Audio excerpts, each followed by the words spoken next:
dudes hit me up and they be like, yo, Don, when is it that you know a woman you've met is capable of being your wife? Right? And I started to think back and I said, the day I knew that Dana was going to be my wife was when I respected her enough to tell her the truth when I didn't have to. I didn't when she knew nothing about things that I've done in the dark, that I decided to bring the light anyway because I didn't want to start our relationship off with a lie. You feel me? When you respect a woman more than you love her, that's when you know she's meant to be a wife. And I realized that because I remember this very particular day. Now, me and Dana, we met on October 11th, 2015, right? I remember that like it was yesterday. And I want to say we went on about 2 dates and everything, talking and everything, but we never actually solidified our relationship. You know, we were going back and forth. Not to mention, she was long distance at the time over in New York. I'm in Philly. It was a 2-hour drive. You know, she had the ability and flexibility as an entrepreneur to come see me, but it was kind of hard because I worked every single day at the bank. You know what I'm saying? But we tried to make it work. So I want to say about a month into us talking to each other, she had asked me like, "Yo, Don, are you dating? Are you seeing any other women right now?" And I'm like, "Nah." Of course, they all do say, "Nah, I ain't seen nobody else." But low key, you know what I'm saying? You still doing your thing. Plus, the long distance made it easy for me to do my dirt without somebody having to see what I'm doing. You know, I have my own apartment and everything, so I'm free. So what ended up happening was, I remember it was one night I had went out to dinner with this chick, you know, that I was talking to, still talking to around the time I was still talking to Dana, whatever. Dana's calling me. I just told her I'm out with a friend. Yo, I'm out with a friend right now. You know, I'm just hanging out with my boy, you know, after work, blah, blah, blah. But I'm really hanging out with the chick, whatever. So what's crazy is that same night, took the chick back to my apartment, and I smashed her. You know what I'm saying? The same thing I would have done that was in my nature. Not to mention Dana, she told me up front that she was celibate as well, so we wasn't having sex whatsoever, and no plans of that until marriage. So for me, it was like that wasn't something I even told her I agreed with at the time. I was still just, you know what, I like her, but I'm doing my dirt right here.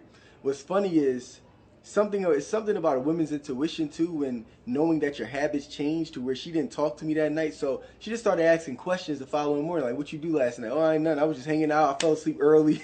You know how it be. You know what I'm saying? And plus, you know nothing, so I had the ability to lie. So I remember it was about, and God is so funny, man, the way this thing works, right? And I didn't tell. I'm actually never told nobody this story. Like maybe one or two people know, like my closest friends. I'm going to get my hair cut on a Saturday morning. Dana came down to Philadelphia to hang out with me for the day. She stayed at the apartment while I went to go get my hair cut. Now, you know, iPhones and iPads and all that, they be connected. And I forgot that when a text message gets sent to your iPhone, if your iPad connected, it gets sent to that joint too. So I'm at the barbershop thinking that I'm cool. The chick texts me talking about some, "Yo, I had a," just talking to me. You're just having basic conversation. And then she's like, "When we linking up again? When we linking up again?" Blah, blah, blah. Whole spill. I'm texting her back because I'm thinking it's cool. Dana's at my apartment reading the text messages from the iPad because it was sitting right there on my couch. So I don't know this yet. After I get my haircut, whatever, I drive back to the apartment, which is like 5 minutes away. I come down the steps, unlock the door. She is leaving, but I don't think she expected to see me at the door. You feel me? Because she was trying to skate, whatever. So she was like, "Yo, you know, I just gotta get out of here. You know, I got an emergency going on, whatever." Gave me a big hug and she bounced. You know what I'm saying?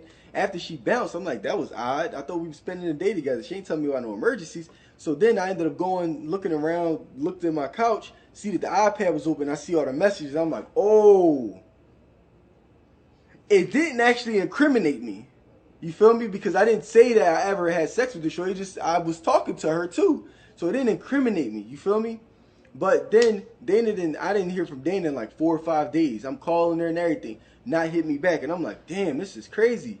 So finally, she texted me about 5 days later and was like, "Yo, I want to talk to you. As long as you're willing to tell me the truth about what's going on, whatever." I'm like, "All right, bet." We had a FaceTime conversation. I remember that night like it was yesterday. It was like 8 o'clock p.m. I'm laying on my bed, talking to her. Heart is racing because I'm like, damn, yo. I had a decision I had to make at that time. If I really wanted to move forward with her, I had to tell her the full truth, although I didn't have to because she didn't know. Or I could just keep going with the lie and continue to not respect her. But obviously, a woman that you don't respect is never one that you should marry to begin with. You know what I'm saying? Because you'll just keep doing dirt, and obviously, you shouldn't be doing dirt to your wife. You know, so my heart was really racing because it was that moment of me having to operate in the truth. So I remember we was on the call, we talking and everything like that. And then I finally just was like, yo, this is a woman that I really want to be with, man. That's the moment I knew. And I said to her, I'm like, yo, you know what? I really want to be in a relationship with you. I really like you. I enjoy your energy, the foundations that you stand on. You want to push me to be great. Not to mention you're celibate and you want to protect yourself till marriage. Like, I've never had a woman ever tell me that before a day in her life. Normally, it was easy for me to just have sex with women. But for her, it was like, no, sir. So to me, that was like such a turn on. You know what I'm saying? So it was like, I told her, I'm like, yo, I'll be honest with you. I had sex with another girl, and I was talking to her, you know, but I don't want to do that no more. You know what I'm saying? Like, that's not me. I wanna be with you, you know. And from this day moving forward, if you're willing to be in a real relationship, a full blown relationship, I'm cutting all of that stuff off. We're not doing it no more. I'm done. I'm not playing those games. I want to be committed, whatever. So there was a whole heated conversation on the phone. It didn't turn out the way I thought it would. With me telling the truth, because many times telling the truth never turns out the way you thought it would, because it's going to hurt the person on the other end, you know, because of your actions or however you feel. So whatever, we hung up the phone. I didn't talk to her again for another week and a half, 2 weeks. So I'm thinking at this point the relationship is done, but I told the truth, so at least it was off of my conscience. That I want to say 3-4 days after that, that was the moment where I literally had got to my knees and I prayed to God, yo, God, please, if you just gave me another chance, just one more chance, please, I'm not going to mess this one up. Because for whatever reason, it was so hard for me to connect with a woman and really be like in a very committed relationship. But every relationship that I've been in, I can honestly say that I've done my dirt or I cheated in one way, shape, or form. And it was just with this particular woman, like, that I didn't want to do that no more. I was just praying to God, please just help me to be strong. Please help me to go through this stage of celibacy, because I know that's the only way I'm going to be with her. Like, help me to fight that temptation that I'm dealing with, please. And I remember I was praying and I'm like, yo, I don't want to do this no more. Right after I made that promise and I said, God, I'm changing my life, I'm not doing it. I want to say like a couple days later, she calls me and then she was like, what you doing? I want to come back to Philly next weekend and we can start over. And from that day moving forward, from the time that we had started over, that particular day that I first seen her again after 2-3 weeks of not seeing each other and after telling her the truth, from that particular day moving forward, we were in a full-blown relationship and been inseparable ever since.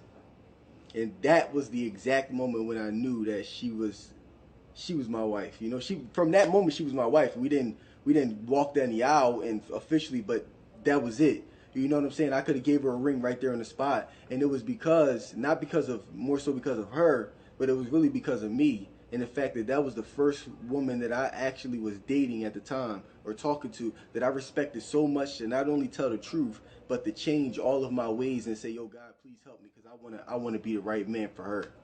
You know, and I think as men, when you get to that place, where you meet a woman that really stretches your capabilities in that way, unlike any other woman has ever done before, and you got that much level of respect, don't lose somebody like that.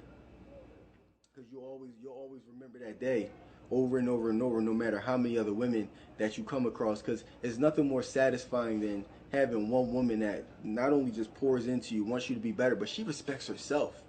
You know, she respects herself so much that it makes you respect yourself. Just being in her presence, you know what I'm saying? And it was like, for me, it was like that wasn't something that I was willing to take a gamble on just for a quick nut. You know what I'm saying? Over some chicks that I know I would never plan to be with. I would probably never have kids with. A woman that I probably would never want to make my wife or to introduce to my moms. You know what I'm saying? It was like, so why am I sitting here want to play around with them when I got this? I got a Beyonce. You get what I'm saying? Like, it's just you logically, you just don't do that. You know what I'm saying? So it was like I had to come to terms with that. And ever since then, we've been inseparable. And then look where I'm at now. Because when you have an extraordinary partner in your corner and y'all are building legacy together, wealth together, trading conversations and ideas together, she's just as smart as you. Y'all respect each other. Bro, it only breeds beautiful blessings in all areas of your life. when you have when two people are operating better than you operating by yourself, or you having a drag your significant other along because that wasn't a person you were supposed to be with because it's not equally yoked. You know what I'm saying? So it's like when you find that person where the energy is there, and that's it for not just yourself, your future, your kids, your family. Yo, you take that on full force, drop everything. That's when I knew she was going to be my wife. And I would encourage every dude that's even listening to this, please mark my words. When you find that, keep it, because if somebody else does, another dude that sees the abilities in that, he gonna swipe that right up, and you're gonna be screwed.